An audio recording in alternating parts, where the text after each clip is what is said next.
يا صباح الخير والجمال. النهاردة الجو برد جدا، فقررت ان هعمل معاكم اكلة من اجمل واحلى والذ اكلات الشتاء اللي بتدفي، اللي لازم تتعمل في البرد الرهيب اللي احنا فيه ده. فالنهاردة بعد تفكير طويل قررت ان هعمل معاكم محشي الكرنب بكل تفاصيله، من اول سلقه وتقطيع الورق لحد ما هنقدمه في الطبق بالشكل الجميل اللي انتوا شايفينه ده. الخلطة دي يا جماعة حرفيا من ألذ وأجمل خلطات المحاشي اللي جربتها في حياتي. هي أصلا طريقة أمي، بس بجد خلطة حلوة جدا، لازم تجربوها.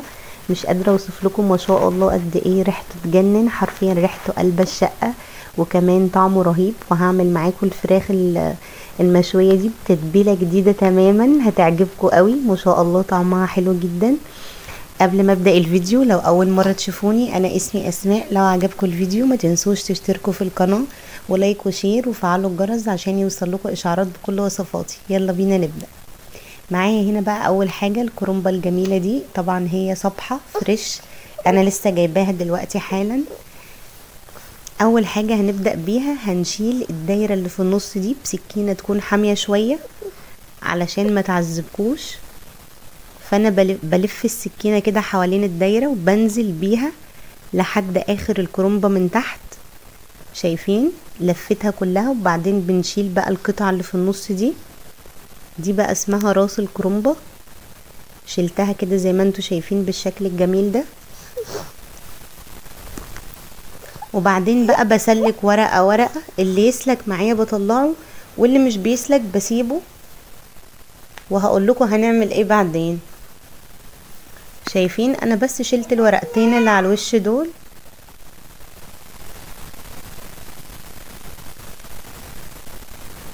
وبس كده خلاص، مفيش ولا ورقة تاني راضية تطلع. فلو طلعتها بالعافية هتتقطع وهتتبهدل معايا.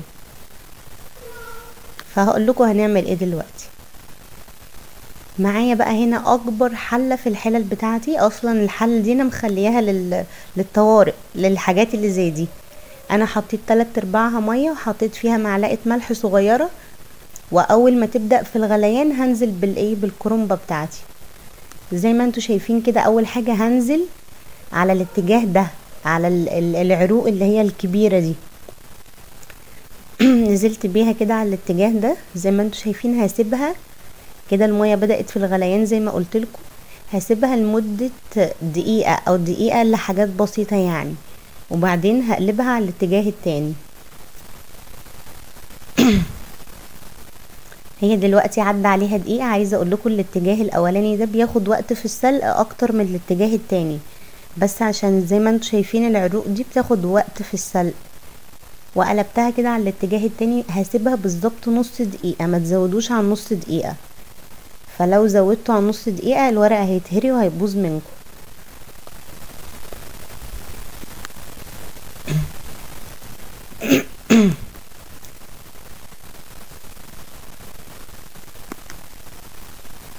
وكده بقى عدى نص دقيقة بالظبط على الاتجاه التاني. ما تزودوش عن نص دقيقة زي ما قلت لكم عشان الورق ما يتهريش منكم. ودلوقتي بقى هبدأ اطلع في ورقة ورقة، واحطها بقى في اي صينية او اي حاجة جنبي طبق. شايفين ما شاء الله الورق مش مهري خالص، ولكن مسلوق سلق صحيح بنسبة 100%. وهو بقى كده هنا الكرنبة كلها فكت معايا في قلب المية، فهبدأ اشيل ورقة ورقة بالشكل ده. هو كده خلاص السلق تماما. انا هشيل ورقة ورقة لحد ما اخلص الكمية بتاعتي كلها، وبعدين بقى هعمل له عملية تبريد تحت المية، يعني تحت الحنفية، مية من الحنفية. هغسله كده غسلة بسيطة، وبكده يبقى جاهز معايا للتقطيع.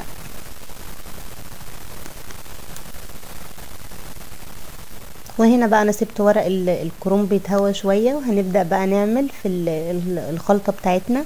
معايا 3 بصلات هنا كده حجم كبير. عايزة اقول لكم خلطات المحاشي بتحب كمية البصل تبقى كبيرة.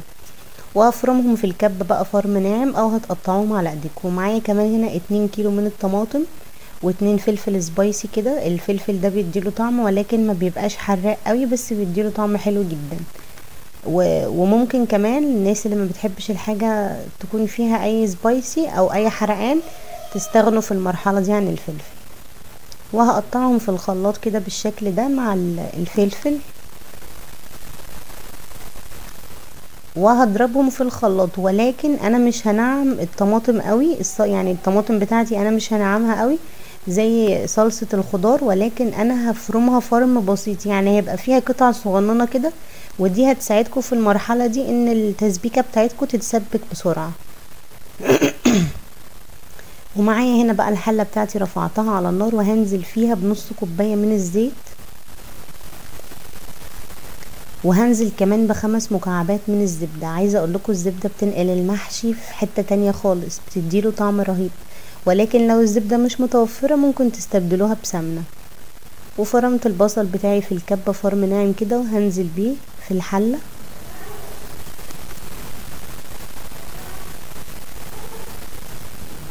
انا بقى في المرحلة دي مش هحمر البصل، ولكن اول ما البصل يدبل هنزل بالطماطم على طول.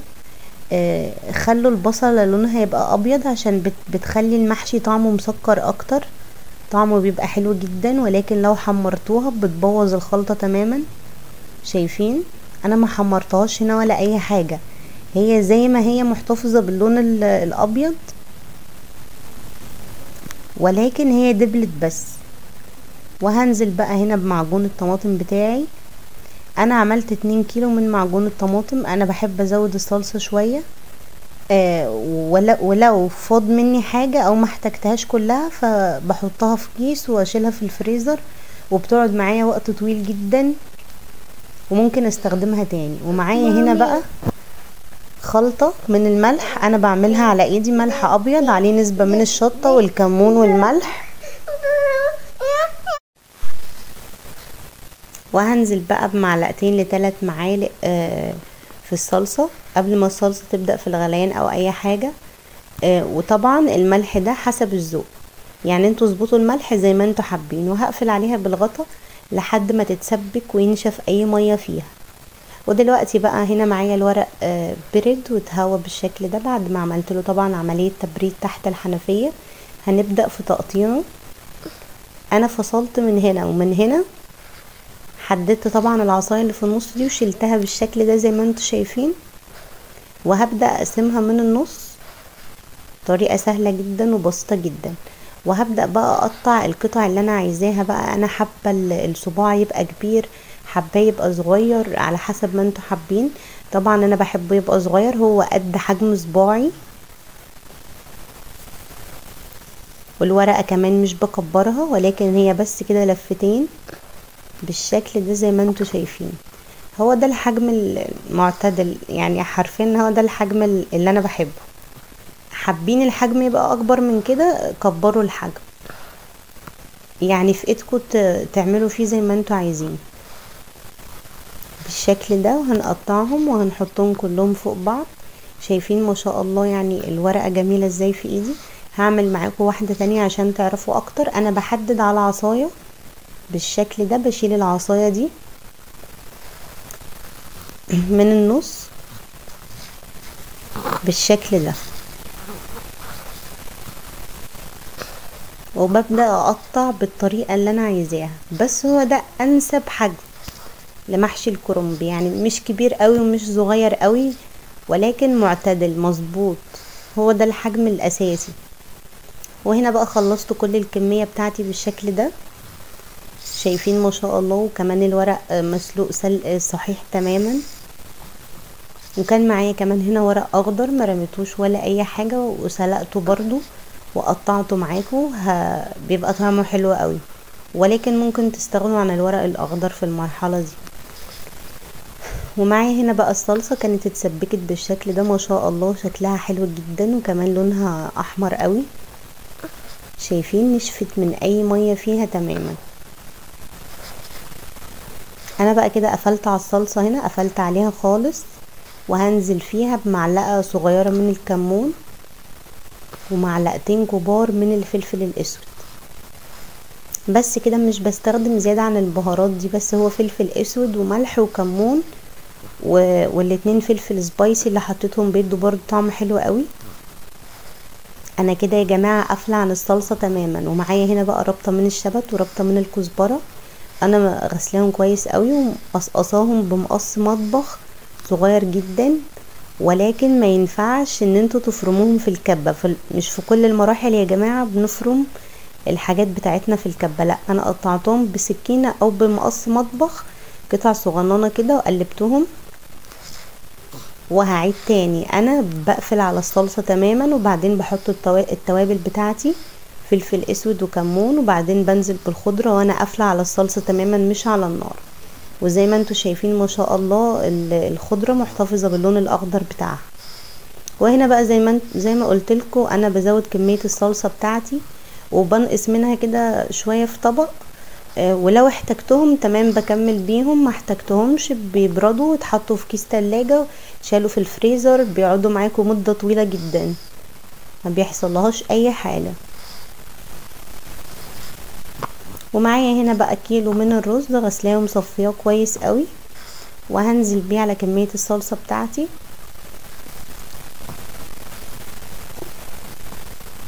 وهقلبه بقى كده زي ما انتوا شايفين ما شاء الله، شايفين قد ايه الصلصة لونها حلوة قوي، كمان ما شاء الله ريحتها تجنن.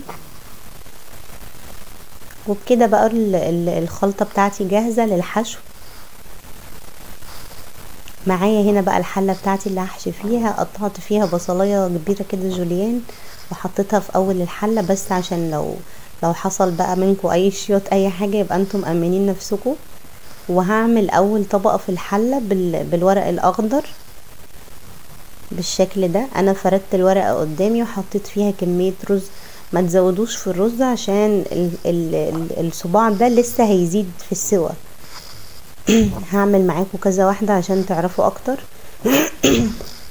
انا بحط كمية رز كده بوزعها على الورقة بالعرض، وببدأ اقفل، وانا بقفل بضغط قوي كده بصوابعي عشان الصباع ما يبقاش فاكك، يبقى مقفول قوي. هعمل معاكم كمان واحدة، انا مش هرغي كتير ولكن هسيبكم تشوفوا بنفسكم. كمية الرز يا جماعة قللوها جدا، ولكن لو عايزين حجمه اكبر زودوا في كمية الرز، بس هو لسه هيزيد بقى في السوا، هيزيد يعني شوية.